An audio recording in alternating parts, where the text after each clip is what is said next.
So Plan Mtaani is basically a co-creation by a consortium. And this consortium is a public-private partnership. When I say public-private partnership, of course, we have Kenya Investment Authority, which represents Ministry of Industrialization and Trade. And then we have International Labour Organization. Then we have Radical Kenya and Crescent 360. Those are the key partners.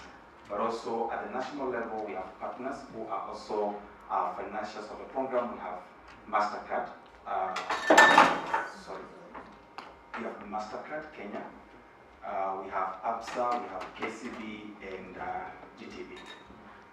That is at the national level. So why Plan Mtaani? What is Plan Mtaani? Vijana to invest. Plan Mtaani, the word plug means to link. And definitely we are looking at linking young people with opportunities. And talking about the young people, we know the population right now, the statistics read that 25 million of our Kenyan population is youthful. And that is young people below that 5 years. But also 61% of them, they are either underemployed or unemployed completely. This is a tune of 15 million. We did that tabulation, and per county is 275,000 young people who are either underemployed or unemployed completely. So what does that resort to? It resorts to these young people being vulnerable in terms of political exploitation, predatory lending, crime, and a lot of idleness. And this is what we are trying to curb. But also, it's the same age bracket that has a very negative attitude towards entrepreneurship, saving and investment. They are waiting for a job somewhere, but there are those jobs, possibly not. And even if they are there, they may not take up the 15 million at once. So the idea that Plan Mtaani has is to create a mindset around entrepreneurship. And this is what can save, at least even if not the 15 million, a good percentage will get into entrepreneurship. When the enterprises are started, they also create jobs. So the trickle-down effect will be felt when the enterprises are set up and there's also job creation. So we came up with this idea, the International Labour Organization, Radical, Crescent, and Kenya Investment Authority, to come up with a plan in two components. The first component is training and capacity building. And the two components are also addressing a particular gap that we identified. And this gap is these young people are either being given money and they're not being capacity built. And when you give young people money without training and capacity building them, then this money goes to waste. They consume it immediately and they go back to borrowing or even begging. So we want to capacity build them fast before we even connect them financial linkages. So the first component is training and capacity building. And that's where the International Labour Organization comes in. So the International Labour Organization has a program called Start and Improve Your Business. It's a globally recognized program running in over 130 countries right now and translated into more than 40 languages across the globe. It is a program that is responsible into the outburst of entrepreneurship in China, 2004-2005, and also the Middle East, and a lot of economies have been revived using this program. So we felt it was the right program to train the young people, because you don't want just to train them on anything. You want to train them on a program that is well tested and proven. And that is what International Labour Organization has. So the capacity building part will be done by the International Labour Organization. Kenya Investment Authority also have a training of Vijana to Invest that focuses on saving and investment. It's a masterclass. So at the level of the bootcamp that I will just mention, we'll be training them also on how to invest. So we don't give you money to just go into business, but also invest and save. It's a culture we want to create. So the second component after training and capacity building is the component of awarding and financial linkages. We want to give young people an opportunity or a platform to be heard. A good number of them have very innovative ideas, but nobody hears about them and nobody knows about them. We have venture capitalists out there, we have angel investors, and we also have banks and institutions that can lend to these young people and get them off the ground. So having them pitch their idea is not just about their word, but also giving them a platform to be heard. So the presentation and the pitching will be to air the ideas. We have have the national level and the county level. The national level that is led by Ken Invest, the Minister of Trade, is looking for that partnership with the county. That's why we hosted a meeting in Nairobi and invited the CEC so that we can discuss that. Because the budget, of course, is going to be huge. For us to train 200 young people in every county, that will be 9,400 young people across the nation. And that's quite a budget. And number two, we also want to get to the grassroots and also have the counties at least help us to acknowledge this talent and innovation at the county level, even before they compete at the national level. So that is why the partnership with the county is very key. And for us, we want to have this working, not just for now, but also in the long run. So at the county level, we'll be trained, there'll be training, and after training, we'll choose 9 winners. The 9 winners, we have number 1, number 2, number 3, which we are saying the most disruptive ideas, at the county level. We're also looking at sectors that drive county economies. We have 47 counties, and all those counties are unique in terms of economic activities. So there's an economic activity or sectors that drive Kitui County. And we want to challenge young people to innovate within the sectors that drive the economy at the county level. So acknowledging that you can see a gap at the county level and bridge that gap using an idea, then that's worth acknowledging. So we're going to look at least a maximum of 5 sector ideas that are innovative, and we can acknowledge that. Then we're also acknowledging that the people living with disability have, for a while now, not been given a platform. And they also cannot compete with like others. They have their uniqueness, and it's good to recognize them. So one award will also be going to the PWD, which is a key component of this. So once the 9 are recognized or chosen at the county level, we'll pick 3 per county. Those 3 per county will amount to 141 the entire country.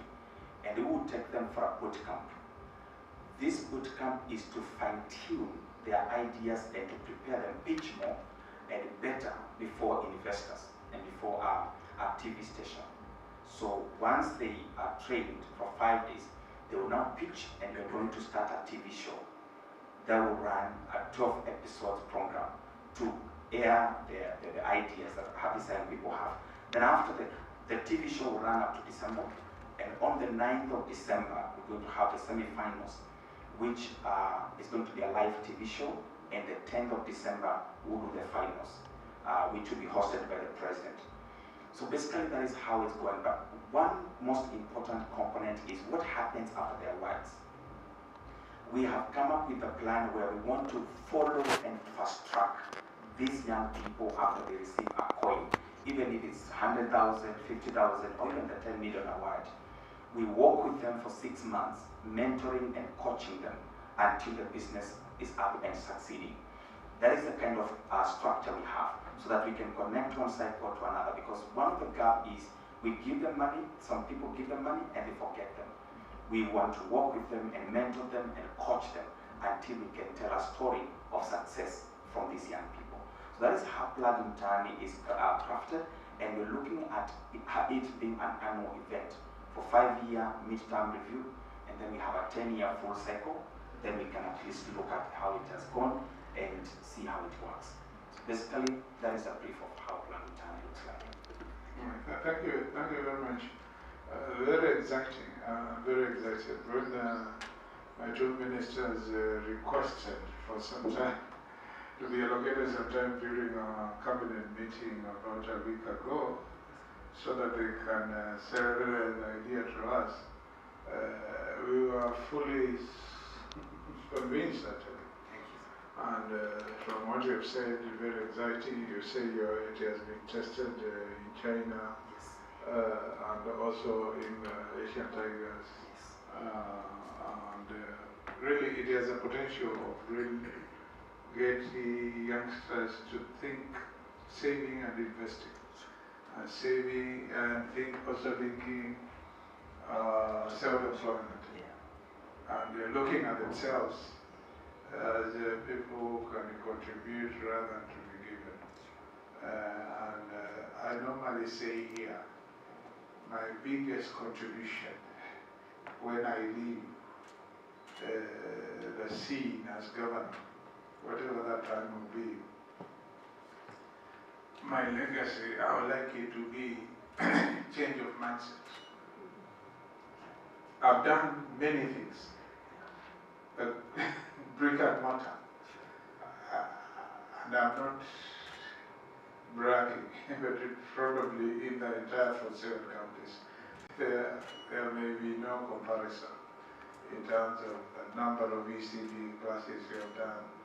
We are talking about 1,400 during my first term, and of course the second term. Hospitals,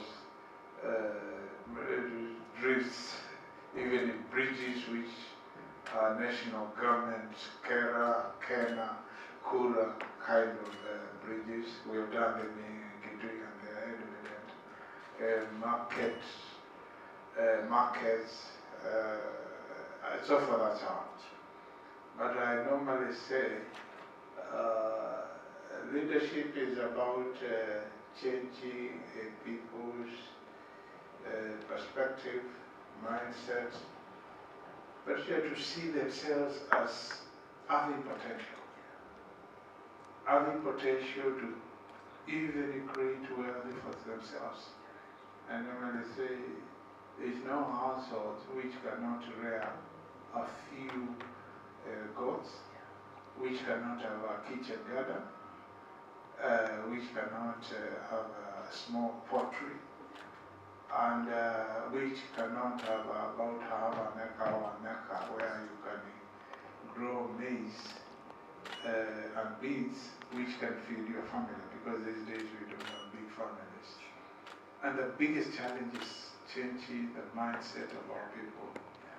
And a project like this one, which is focusing on the youth, who are very key. You said 25% of the population have been 18 to 5 years. Of course, there's a definition of the youth and our constitution. If you apply that to 50 million, because we were 47 million 2019 census, but of course people quote the different figures. That's about 12.5 million. But you say in each county about 287,000 youth unemployed, idle, and you know what an idle mind can resort to, particularly the youthful. So let me not say a lot more. Let me allow the ministers, I don't know in which order, or just one of you, because we have to go down. Just tell us, how have you chosen the 200? How inclusive have you been? How equitable have you been in doing that? And so that when we go down there, we will know people are given equal chances to participate. How did you go about it? You had very little time, and I was asking myself, are you going to manage? But take us through. Yeah, thank you, sir. I'll not take you to that. It is my colleague here. I just wanted you to note that Geoffrey is from Windy Central. Windy? Okay. Yes, sir. And then Haziri will be taking us through that. Thank you so much. I would say that in Kitui we believe in inclusivity and regional balance. So when we produced Plan Mtaani, Vijana to Invest, as the Ministry of Trade and the Ministry of Youth, we came up with a way in which we can bring about the regional balance. We started by forming committees to work on that, and because we wanted a number of 200 youth innovators in Kitui County, and in Kitui County we have 8 sub-counties, and after sitting down, we realized that one, apart from the 8 sub-counties, we have some institutions, like we have SEP here, we have PIVETs, so we distributed the 200 into the sub-counties. So, out of the 8 sub-counties, we gave one